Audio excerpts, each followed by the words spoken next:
The vast expanse of space stretched endlessly before the gleaming diplomatic vessel Starseeker as it approached the massive alien flagship.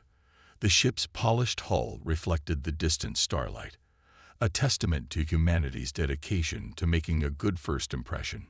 Inside the vessel's bridge, Ambassador Jinho Park stood with his hands clasped behind his back, watching the alien ship grow larger through the reinforced view screen. His heart raced with both excitement and anxiety. After 6 months of exchanging radio signals and basic language primers with the alien civilization, humanity was about to make its first face-to-face contact with extraterrestrial intelligence. The diplomatic team had spent countless hours practicing protocols and preparing for every possible scenario. Distance to docking bay, 1 kilometer, announced the ship's AI in a calm voice. Jinho adjusted his formal black suit and touched the small Earth flag pin on his lapel for luck. Captain Hainuli turned to him. "Ambassador, all systems are ready for docking. The Kree have transmitted their atmospheric requirements. Their air is breathable for humans, though slightly higher in nitrogen content." Jinho nodded, his mind racing through the carefully prepared speeches and gestures they had developed. The diplomatic team had studied the preliminary data on Kree culture obsessively. The aliens seemed to value hierarchy and displays of strength, but also appeared to have a complex system of trade relationships with other species they had encountered. As the Starseekers smoothly entered the massive docking bay of the Kree flagship, Jinho's team gathered in the airlock. Dr. Myra Song, their xenolinguist, double-checked her translation device. Security Chief Da-hyun Choi performed one final check of their ceremonial gifts: artwork, music, and scientific data that represented the best of human culture. The airlock cycled with a soft hiss. Jinho led his team down the connection tunnel, their footsteps echoing in the metallic corridor.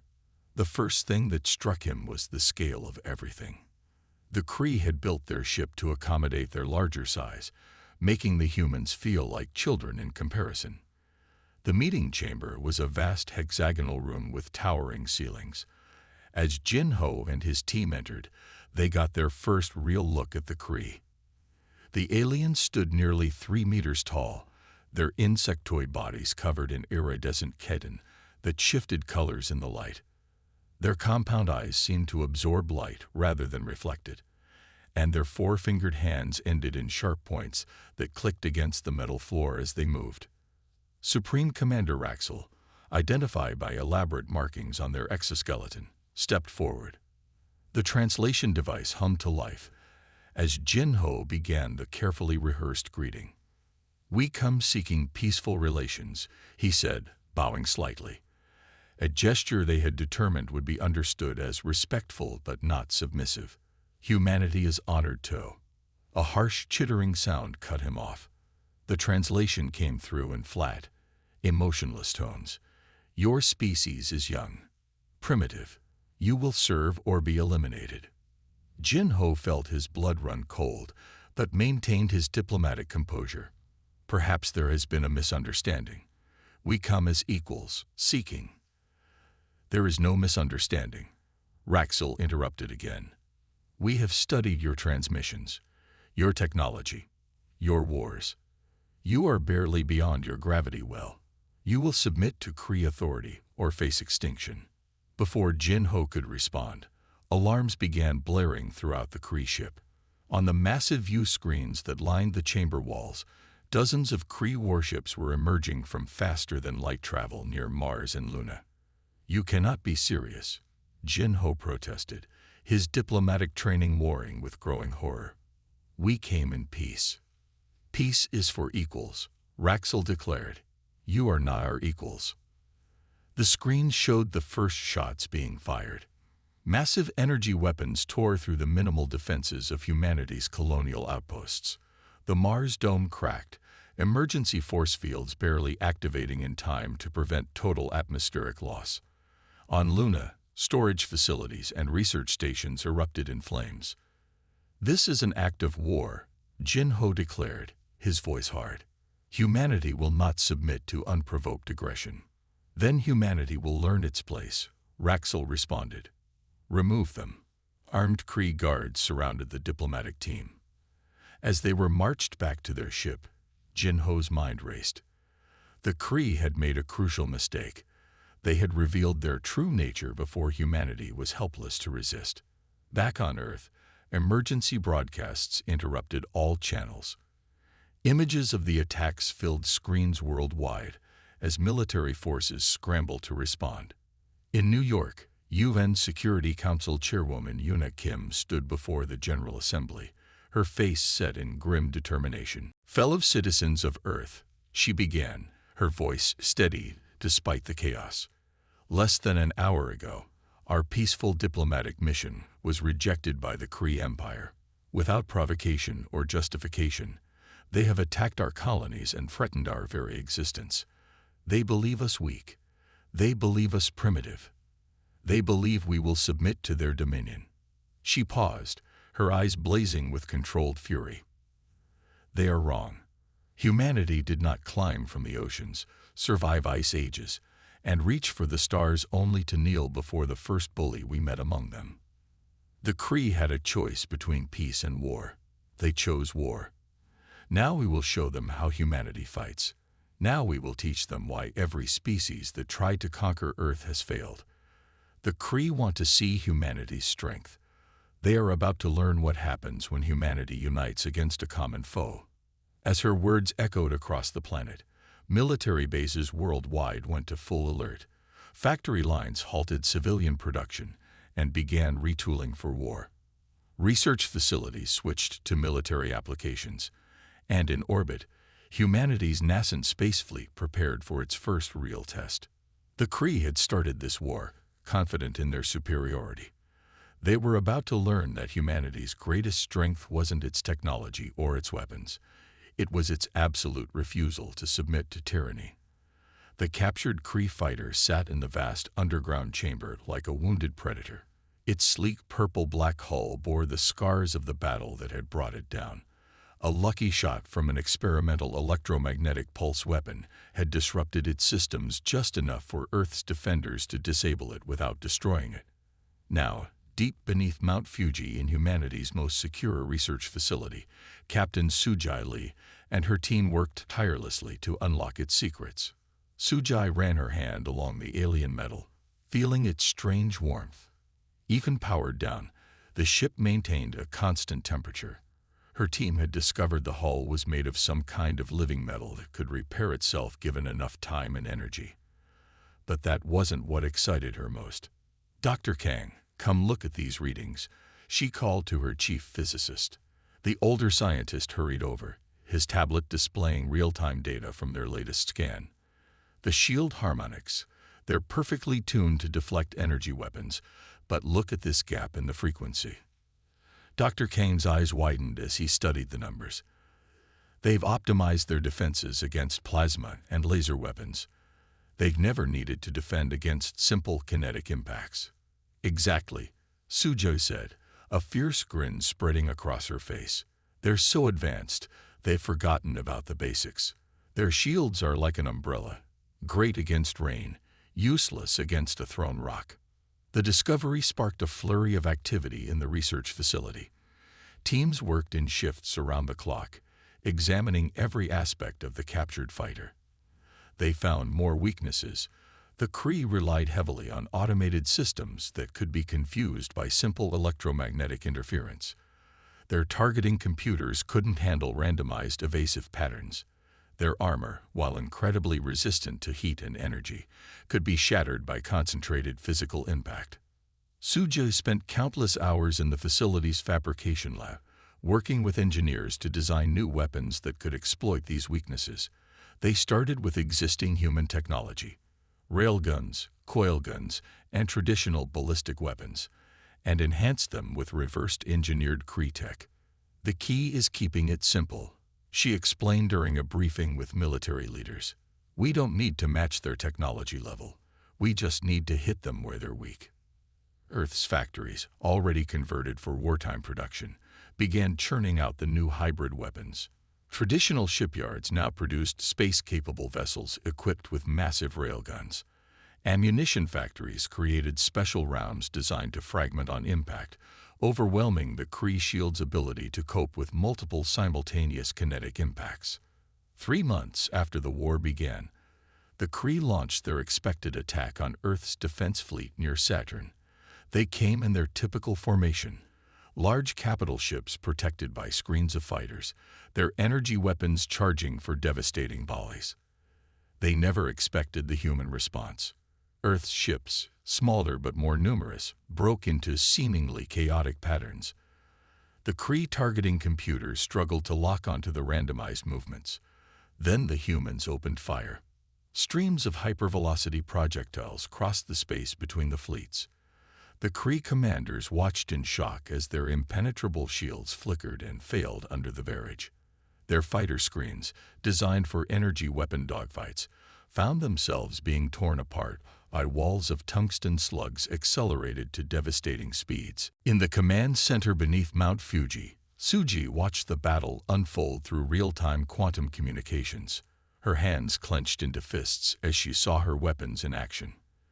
The Kree fleet, caught completely off guard by the primitive yet devastating attacks, began to retreat in disarray. "Send the data to all Earth Defense Forces," she ordered, "and get me a secure line to the production facilities. We need to start working on Phase 2 before they adapt." As reports of the victory spread across Earth, Suji was already back in her lab, studying new aspects of the captured fighter.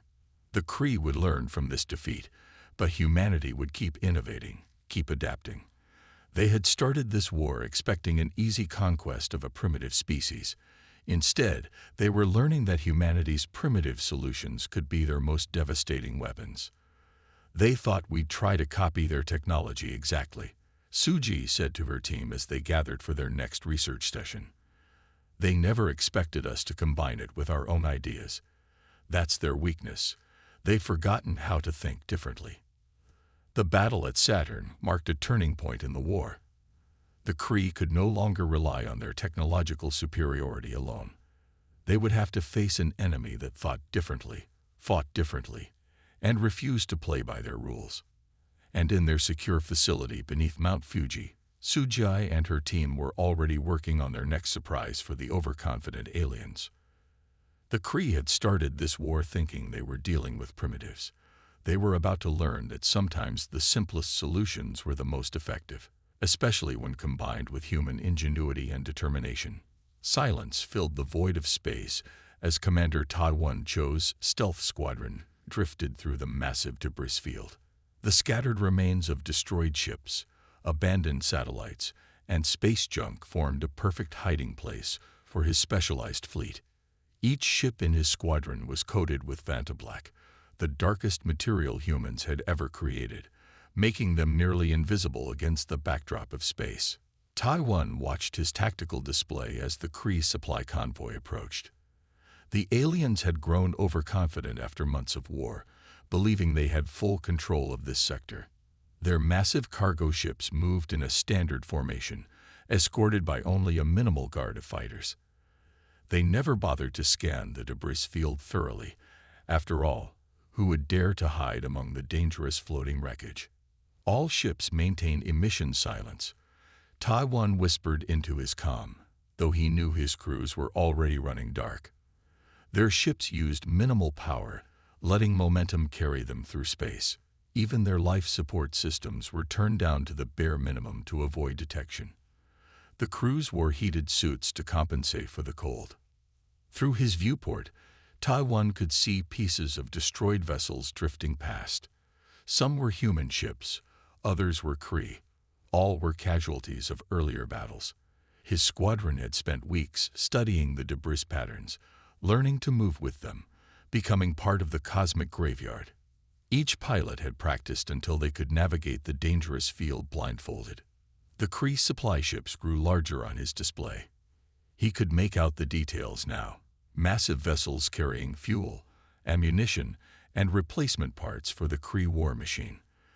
Their loss would cripple Kree operations in this entire sector, but timing would be crucial. They would only get one chance at this. "Remember your training," he vocalized into the comm. We hit hard, we hit fast, and we disappear back into the debris. No heroics. No extended engagements. His pilots sent back single clicks of acknowledgement. Even radio silence was essential to their strategy. The Kree ships were almost in position now. Taiwan's hand tightened on his controls as he counted down in his head. The debris field moved around them in its eternal dance, creating the perfect moment they had waited for. "Fire on my mark," he whispered. His targeting computer highlighted the most vulnerable points on the Kree vessels, the spots where their shields were weakest, where their armor was thinnest. 3, 2, 1, mark. Dozens of hybrid torpedoes launched simultaneously from hidden positions throughout the debris field. The weapons, combining human ingenuity with stolen Kree technology, streaked through space on cold runs. Their engines wouldn't ignite until the last possible moment, giving the enemy minimal warning. The Kree never saw it coming. Their first warning was when the torpedoes lit up less than a second from impact. Shields began to power up, but far too late. The weapons struck with devastating precision, ripping through the supply ship's hulls. Secondary explosions bloomed in the silence of space as ammunition stores detonated. "Second volley," Todd-1 ordered. More torpedoes launched, targeting the escort fighters that were now scrambling to respond. The small Kree vessels spun and twisted, trying to evade, but the human pilots had trained for this. Each shot found its mark. Within minutes, the entire supply convoy was reduced to burning wreckage. The few surviving Kree ships fled in disarray, leaving their crippled companions behind. But Tow-1's squadron was already gone, vanishing back into the debris field like ghosts. "Maintain radio silence for the next 6 hours," he instructed as his ships drifted away from the destruction they had caused. "Rendezvous at Point Beta when you're sure you're not followed." As his ship floated among the wreckage, now including fresh debris from their attack, Todd-1 allowed himself a small smile. The Kree were learning a harsh lesson about human warfare. They expected grand battles and heroic charges, the kind of warfare they understood. Instead, they got this: shadows striking from nowhere, disappearing before they could respond. Humans had millennia of experience fighting against superior forces. Every trick, every dirty tactic, every guerrilla strategy developed in Earth's long history of warfare was now being adapted for space combat. The Kree had technology and numbers on their side, but humans had something they couldn't counter: the absolute determination to win by any means necessary. As his squadron disappeared into the darkness of space, Ta-1 knew the Kree would be back, probably with increased patrols and better scanning equipment. But that didn't matter. His teams would adapt, find new hiding places, develop new tactics. They would strike again and again, bleeding the mighty Kree war machine through countless small cuts. Because that was how humanity fought when backed into a corner. Not with honor, not with rigid tactics, but with cunning, adaptability, and a ruthless determination to survive. The Kree had started this war expecting an easy victory over primitives. Instead, they found themselves facing an enemy that refused to fight by their rules, an enemy that turned their own arrogance against them. And in the cold silence of space, Ta-1's squadron continued their patient wait, ready to strike again from the shadows. This was just the beginning. The quantum computers hummed softly in the vast underground facility as Dr. Hai-Jin Song made her final adjustments to the neural interface. After 18 months of war against the Kree, humanity was about to unveil its most ambitious weapon yet, an artificial intelligence system that could think and adapt faster than any organic mind. "System checks complete," announced her assistant as streams of data flowed across the holographic displays. "Quantum cores are stable. Neural pathways are synchronizing across all nodes." Hai-Jin took a deep breath, her fingers dancing across the control panel. The AI she had created was different from anything humanity had developed before. Instead of following rigid protocols like the Kree battle computers, it could learn and evolve in real time, creating and discarding strategies at the speed of thought. "Begin full system activation," she ordered. Around the world, powerful quantum computers linked together, forming a vast network that connected every human defensive position. From orbital platforms to ground-based installations, the AI began to absorb and process combat data from every engagement with the Kree. "Show them what you can do," she whispered to her creation as the system came fully online. The AI didn't respond with words. Instead, the tactical displays lit up with thousands of possible battle scenarios being calculated simultaneously. The timing was perfect. Long-range sensors detected a massive Kree battle fleet dropping out of faster-than-light travel near Jupiter. This would be the AI's first real test. All defensive units switched to AI tactical control, Hai-Jin commanded. Across the solar system, human ships and weapons platforms accepted guidance from their new digital commander. The Kree fleet approached in their standard attack formation, the same rigid patterns they had used for centuries of successful conquest. Their battle computers had calculated the optimal strategies based on countless victories over other species, but they had never faced an enemy that could think and adapt as quickly as this. Before the Kree fleet could launch their first attack, Earth's defenses began moving in completely unexpected patterns. Ships grouped and regrouped in formations that seemed random, but were actually calculated to exploit microscopic weaknesses in Kree targeting systems. "They're launching fighters," reported the sensor officer. The Kree released swarms of their deadly attack craft, expecting to overwhelm Earth's defenses with superior numbers. Instead, the AI predicted their attack vectors with perfect accuracy. Automated defense platforms activated milliseconds before the Kree fighters arrived, catching them in devastating crossfires. Human ships performed maneuvers that seemed suicidal until the exact moment they proved brilliant. In the command center, Hai-Jin watched with pride as her creation dismantled the Kree assault piece by piece. The alien commanders tried to adjust their tactics, but every change they made had already been predicted and countered before they could execute it. "The AI is learning from every exchange," she explained to the gathered military officers. "It's identifying patterns in their response times, gaps in their coordination, limits in their targeting systems. Every second of combat makes it more effective." The Kree fleet began to fall into disarray as their carefully planned strategies crumbled. Their rigid hierarchy of command struggled to cope with an enemy that could outthink them at every turn. Ships collided as they tried to evade attacks from angles their training never prepared them for. For the first time in the war, fear began to spread through the Kree ranks. Their commanders had never faced an enemy that could adapt so quickly, that could turn their own tactics against them with such precision.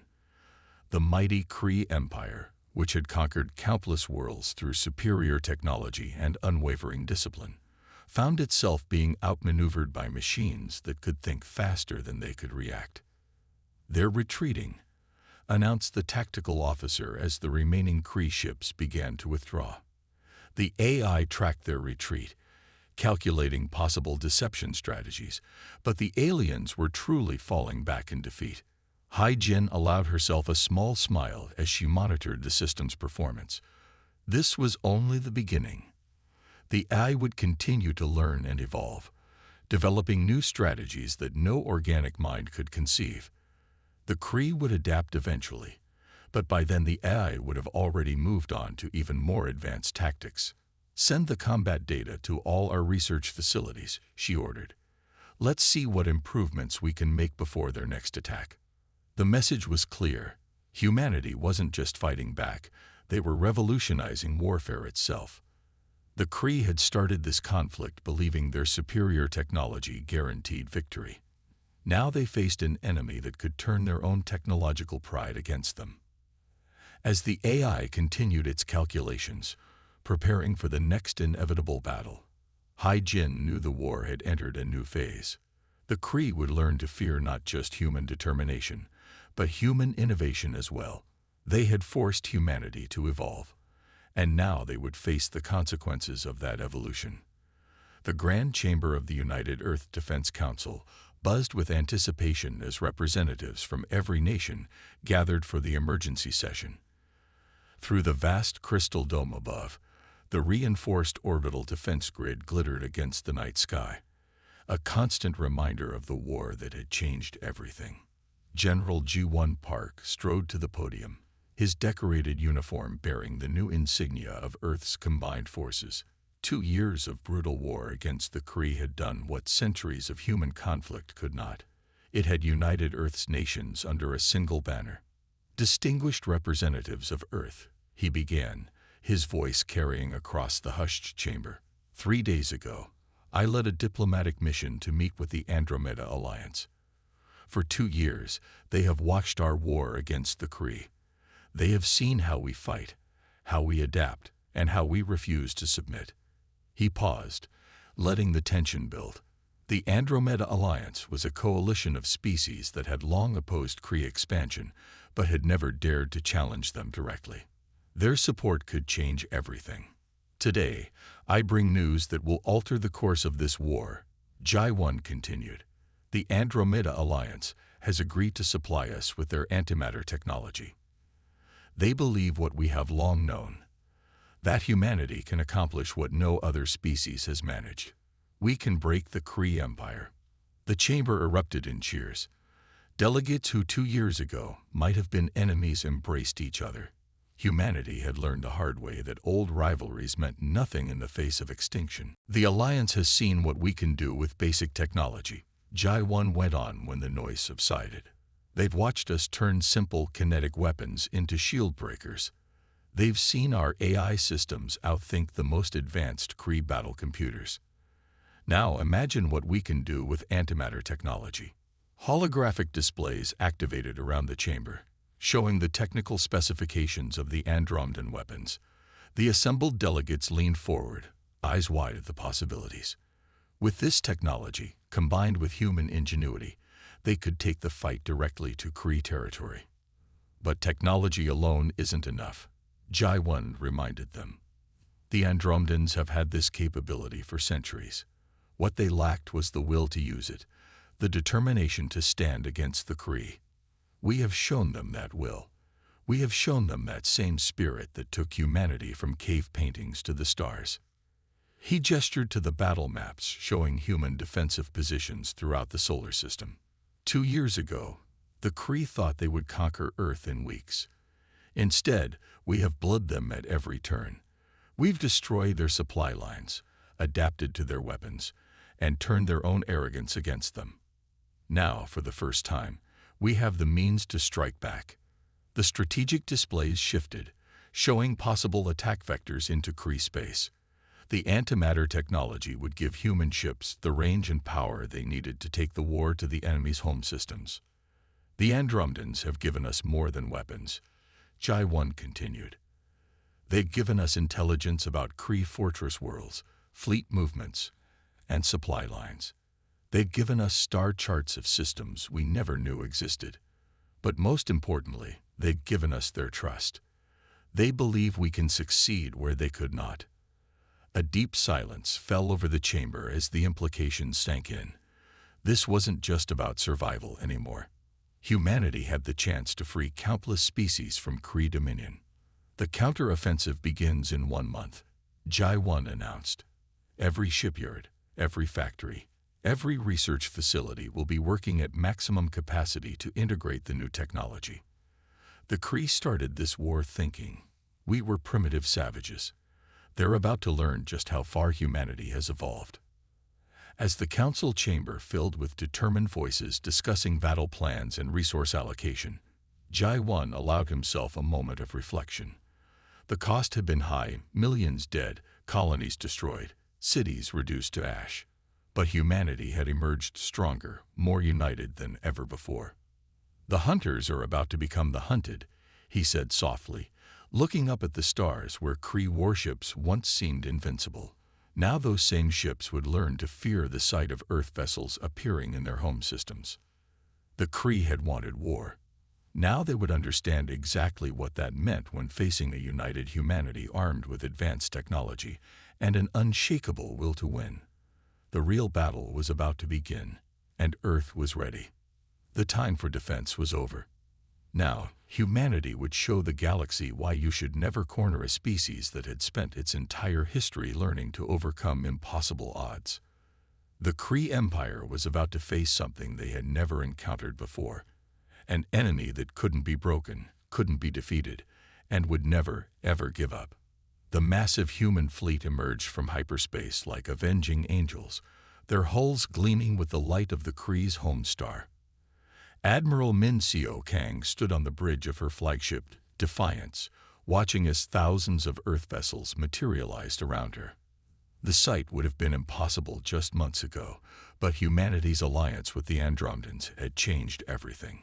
"All ships report ready, Admiral," her tactical officer announced. "Combat AI systems are fully synchronized. Antimatter weapons are primed." Min Seo studied the holographic display showing the Kree homeworld ahead. The planet was surrounded by orbital defense platforms and countless warships.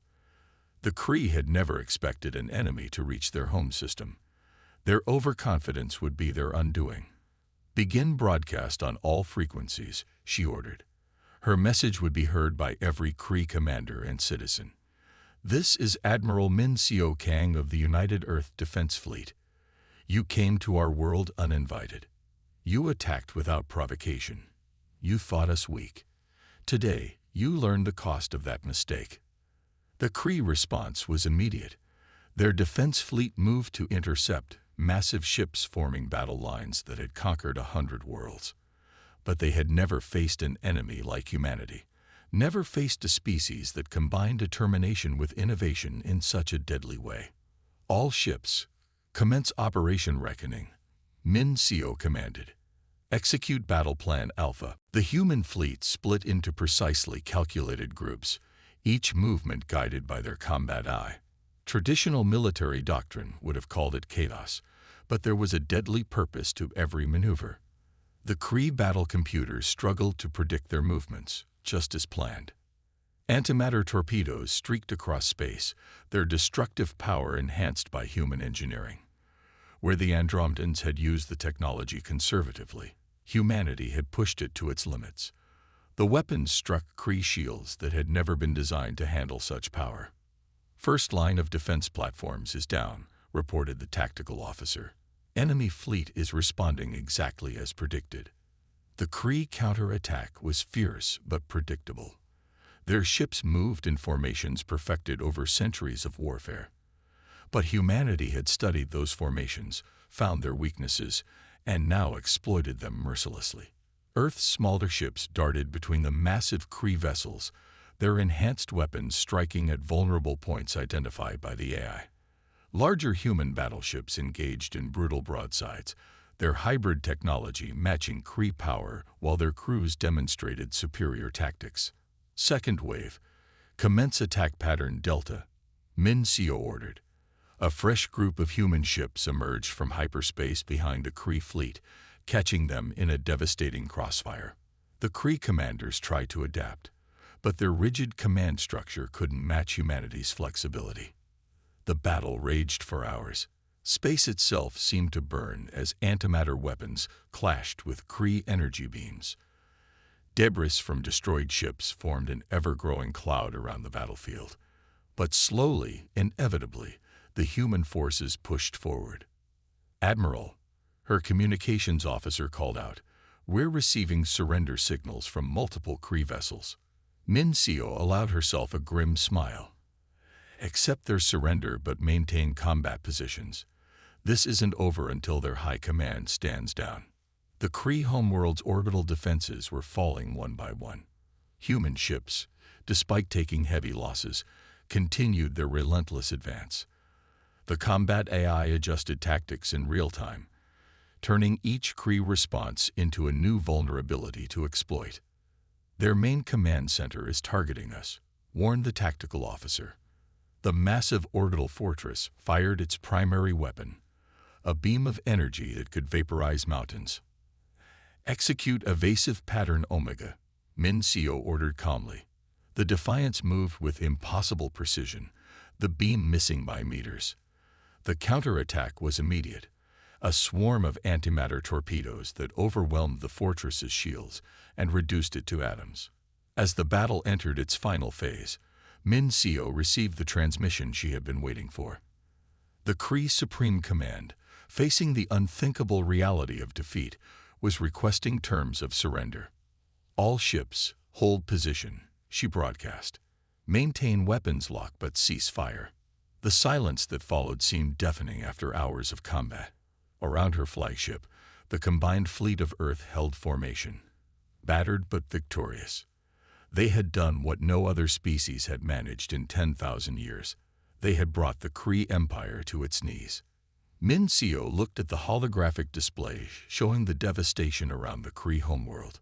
The battle would indeed be studied for centuries, not just for its tactical brilliance, but as proof that determination and adaptability could overcome even the greatest technological advantages. The Kree had started this war believing their superior technology made them invincible. Instead, they had learned that the most dangerous weapon in the universe was the human spirit, our ability to face impossible odds, adapt to any challenge, and emerge stronger than before. Sunlight filtered through the cracked dome of the Kree Imperial Palace, casting long shadows across the ancient hall.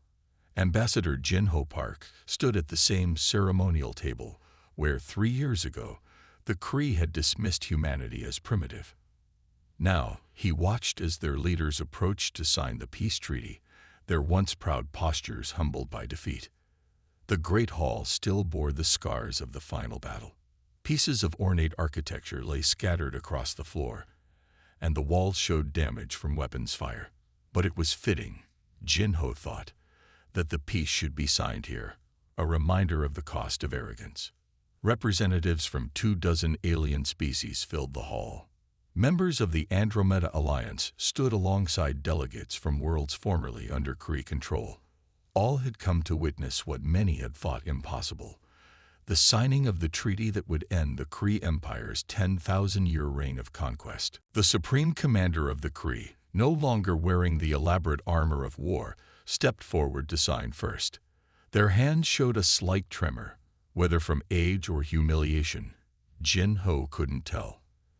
The document was a masterpiece of diplomatic language, ensuring peace while allowing the Kree to maintain enough dignity to prevent future conflicts. "The terms are fair," Jinho began, his voice carrying across the hushed hall. "The Kree Empire will respect the sovereignty of all species. Your conquered worlds will be given the choice of independence. Your military will be reduced to defensive capabilities only. And in return, Earth offers not subjugation, but partnership." He looked around the hall, meeting the compound eyes of the Kree delegates. "Let this be a lesson to all who would mistake technological advancement for superiority. Humanity doesn't seek war. We came to you in peace, offering friendship. But when war found us, we showed you why every species that ever tried to conquer Earth has failed." The Andromeda Alliance representatives nodded in approval. They had watched humanity take their antimatter technology and revolutionize its use in months. They had seen Earth's combat eye outthink the most advanced battle computers in the galaxy. But most importantly, they had witnessed humanity's unbreakable spirit. "We adapt," Jinho continued. "We overcome, and we never forget those who forced our hand. But neither do we seek revenge. This treaty offers a chance for all species to move forward together." As he spoke, Earth ships in orbit above were already helping to distribute aid to worlds damaged in the conflict. Human medical technology, developed rapidly during the war, was being shared with former Kree subjects.